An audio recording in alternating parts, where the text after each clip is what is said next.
11 years. 11 years of bloodshed. Of seeing young men butchered by the enemy.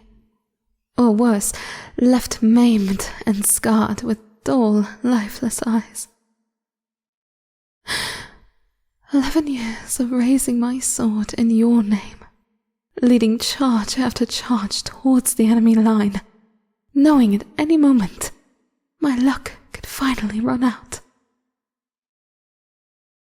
11 years of surviving on the meager, stale rations that would arrive at the front a month late. 11 years of taking a chorus off the corpse of one of my friends, because mine has a hole on the front, and there's no chance replacement gear will be provided by the corrupt quartermasters anytime soon. And for what? What is the hard-earned result of 11 years of slaughter? Perhaps the incompetent sycophants you call generals neglected to tell you. I'm sure they fed you the usual nonsense about a show of force, overwhelming dominance in the region, etc. Let me tell you the truth of what the sacrifice of tens of thousands of this kingdom's young has really achieved.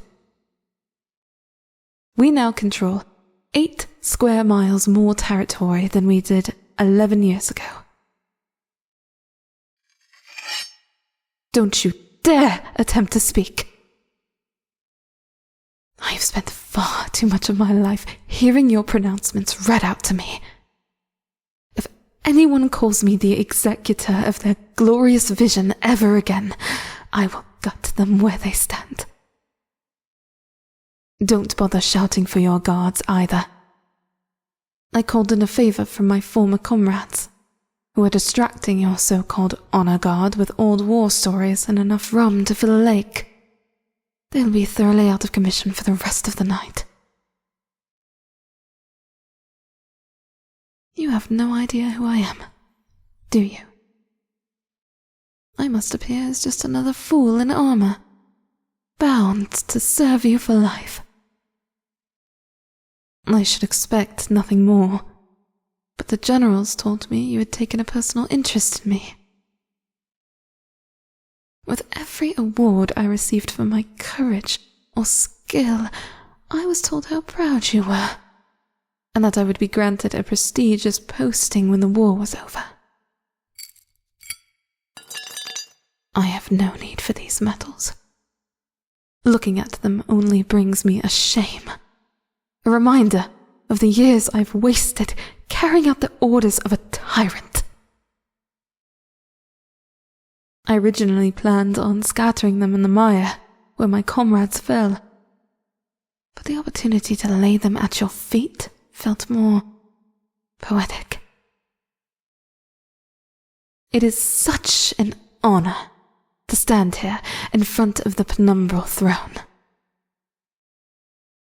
When I was trudging through mud, soaked with rain and the blood of my fellow soldiers, it always brought me comfort to imagine you safely ensconced in your opulent palace, being fed grapes by your courtiers.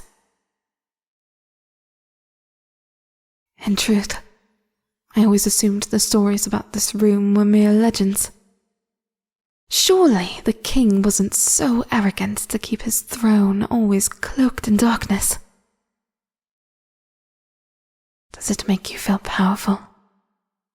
Appearing as a silhouette, looming above those who came here to beg for aid? Or is this all to hide the shame on your face when confronted with the consequences of your lust for conquest? Even with you hidden in shadow, I can tell you're shocked. You've been frozen since I burst through those doors. I would love to think it's because you're finally coming to terms with your transgressions, but you're probably just surprised to be spoken to this informally. How long has it been since anyone didn't begin a conversation with "Your esteemed Majesty," followed by a bow deep enough for their nose to nearly touch the floor? I have had 11 years for this resentment to fester, to grow from a slight sense of bitterness into a burning, white-hot hatred. Every time I watched one of my comrades fall in battle, heard the screams coming from the field surgeon's tent, wiped the blood from my eyes before the next swing of my sword, the fire inside me smouldered a little brighter. I believed I would die before I was ever granted the opportunity to face you. Whether I was struck down by the blade of a Dravani soldier, or by the rampant disease in the camps,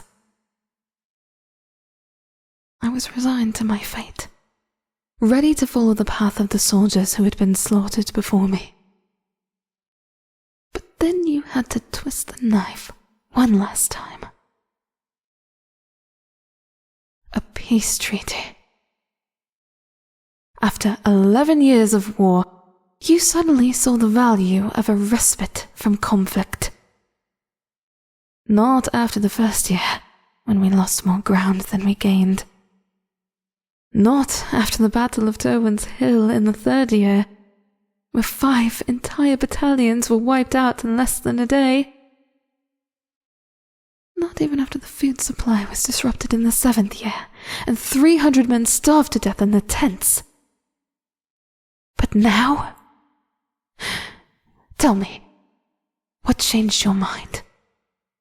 Was the cost of the war cutting into your wine fund? Did you wish to use the gold budgeted for weapons and armor on expensive gifts for your harem? I know your reasoning must have nothing to do with the lives you destroyed. The widows and orphans left helpless in the wake of your ambition. Greed is the only thing that moves you. I was deep in enemy territory when the news was finally relayed to us. We were ordered to hold out in a tiny encampment on some miserable windswept cliff, surrounded by hordes of Dravani soldiers. Every day, I watched as our supplies slowly dwindled, the reinforcements we were promised never arriving.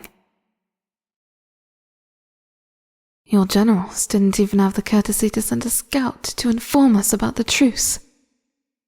We only found out when one of the Dravani sergeants approached the camp entrance for a parley. Despite having to defend against ceaseless attacks from our forces for over a decade, they showed us more grace than we deserved, allowing us to exit their lands peacefully. I deserted long before we returned to the camps, forging my own path through that blasted wasteland. I was done taking orders from men who didn't deserve the authority handed to them. I had only one more mission left to accomplish. To meet the man who put me through unimaginable suffering for his own greed, and let him feel the steel of the sword that carried out his will. No one is coming to save you. Your guards are too inebriated to stand, let alone defend you. There is only you and me. Let it not be said I am without mercy. I will grant you the same opportunity you afforded so many of my fallen comrades. You can die on your feet instead of lounging on the throne you do not deserve. For once in your miserable, drawn-out existence, show the courage you demanded from all of your soldiers, and rise. I promise not to make your execution any more prolonged than it has to be.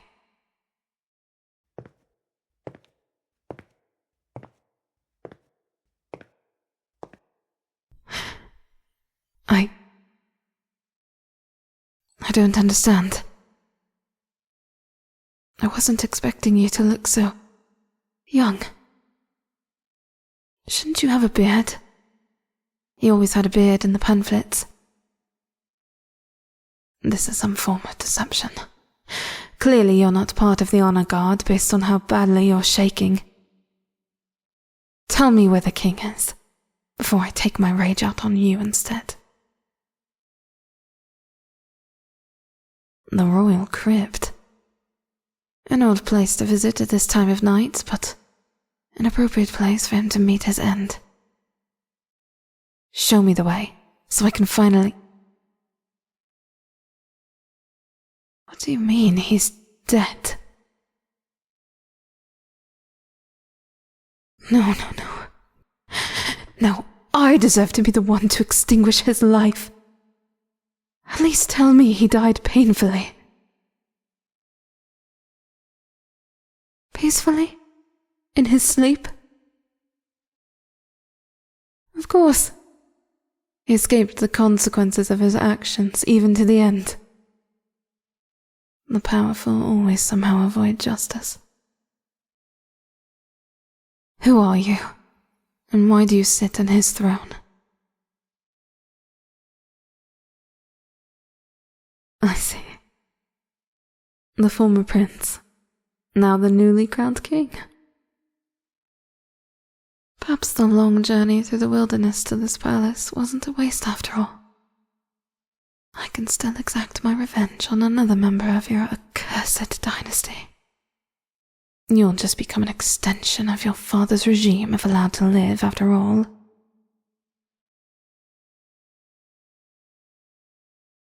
I have no interest in anything you have to say to defend yourself. Kneel.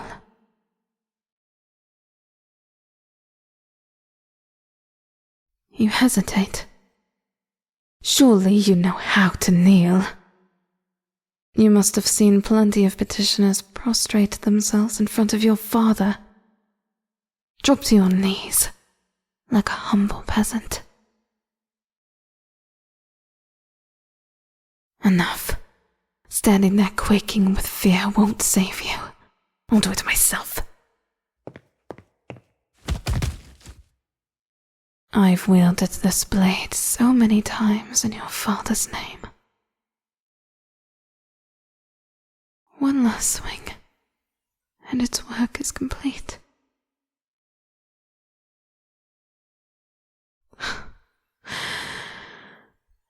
You have something to say. Of course you do. Although you don't deserve to, I will allow you to speak. But be warned. If this is a long, meandering speech defending your father's actions, I may cut you off in a very literal sense.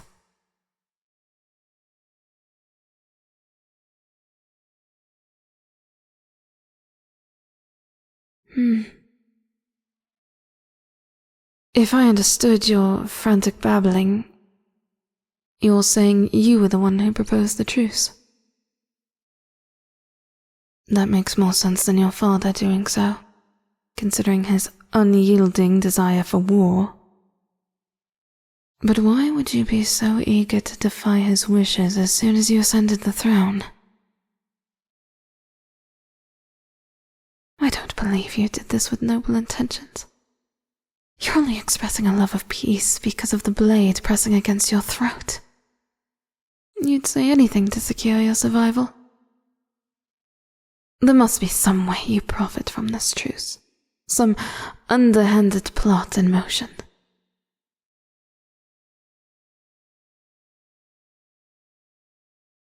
Crying won't spare your life.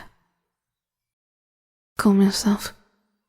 The king of this realm weeping like a baby does make for an interesting sight, but I feel no empathy towards you.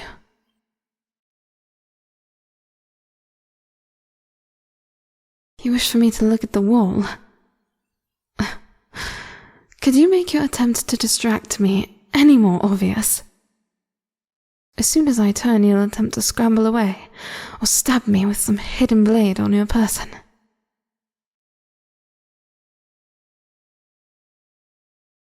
You insist there's some evidence of your desire for peace on the wall? Very well. If I'm going to turn away from you, I'm holding on to you by your hair. Stop whimpering. I thought you wanted my attention on whatever is so important, not the sounds usually made by a lost puppy. This is what you are so desperate for me to see? The banner with the kingdom's emblem? I hate to disappoint you, but I saw this flying from the camp flagpoles every day. The battle axe in the center and the 6 crowns surrounding it. There are 5 crowns on this banner. I understand what it means. Each crown represents a territory of the kingdom, with the 6th and most recently added crown representing the portion of Drevin your father declared as his.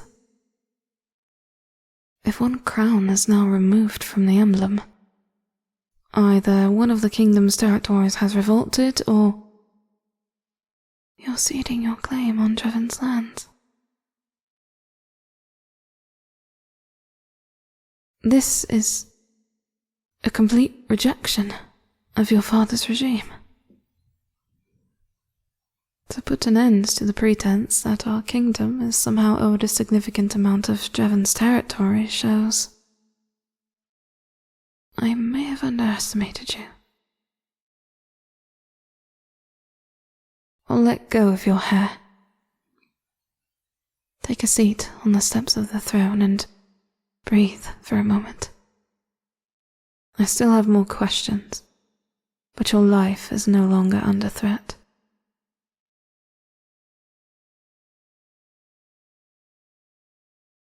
Why are you so different from your father? He must have raised you to continue his legacy of endless conquest. Forging your own path so quickly after receiving the crown is unusual. You saw the war firsthand? That's impossible. You must have been no more than a small child when...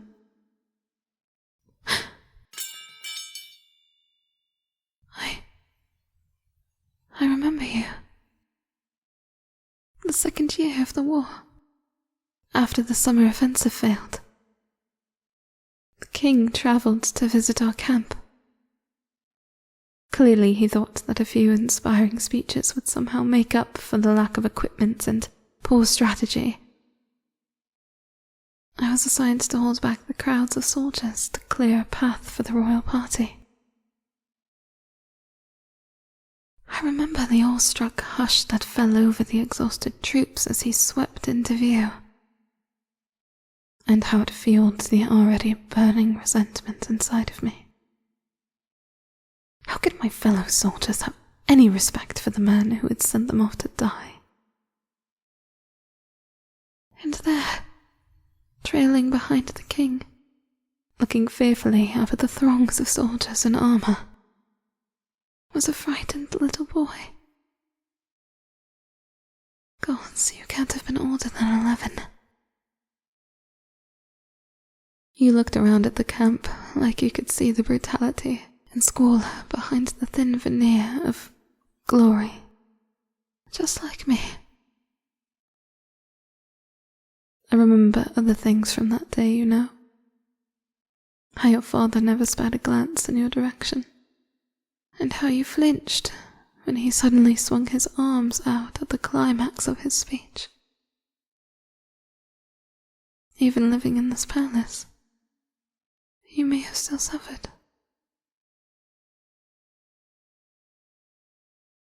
I should thank you for the truce, I suppose.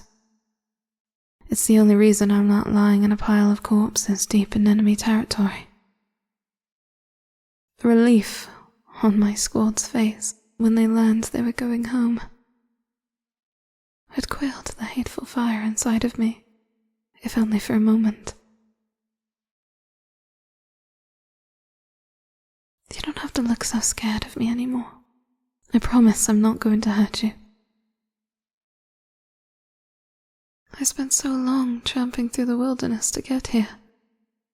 I didn't understand how much has changed. What happens now? I don't know. I spent so long following the orders given to me, obeying without question. Then came the truce, and I was consumed by my thirst for vengeance. In truth, I never expected to survive tonight. After I had struck down the king, I assumed my death would follow swiftly afterwards. I could return to the village I grew up in, but I left there when I was around your age. I can't bear to think about how much will have changed, or see the losses inflicted by the war. I'm one of the few lucky enough to return from the battlefield after all. Perhaps it would be best for both of us if you found a guard that's still somehow sober and had me executed. When I first began my training, the grizzled old knight instructing us told me there was no way to truly return from war. Even if your body is back home, your mind never leaves the battlefield. To be released from the memories that torment me would be a blessing.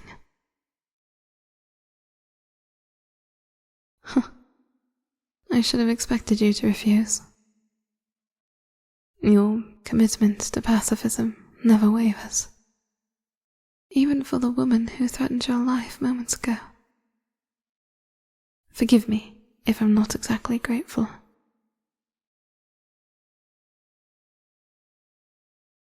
One thing doesn't quite make sense to me, however. Why were you sitting alone in the throne room when I arrived? Shouldn't you be surrounded by sycophant and courtiers vying for your attention? You're supposed to be having a meeting with the major noble houses. Unless they're invisible, I don't think they're here. What? To openly defy you in this manner and spurn your invitation. It's tantamount to insurrection. I can't imagine your father would have stood for this kind of treatment. What did you do to cause such a display of disdain?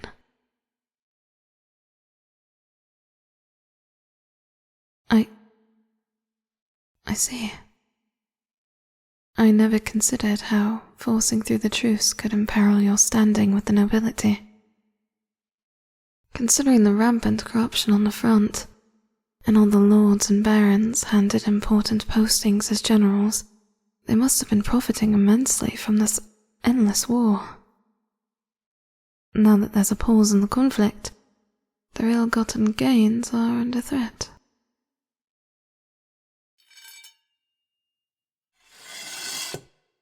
My path now is clear. I will not allow anything to threaten this peace. No more young men will be sacrificed in the name of this kingdom.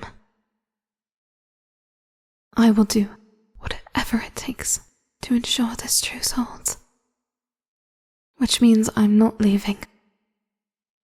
I can't risk the nobility escalating their campaign against you.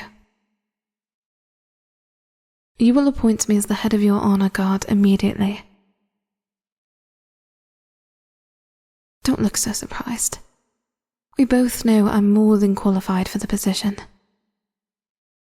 Unlike most of the sons of minor nobles who are handed the job of protecting you, I've actually seen real battle.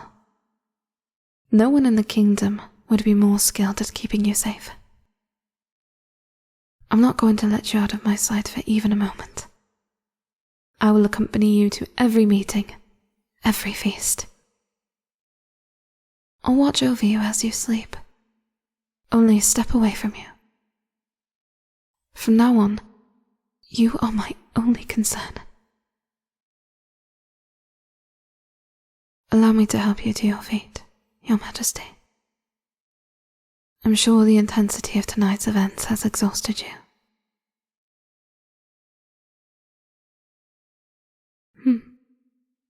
Your hair's still a mess from when from earlier. Hold still. Much more regal.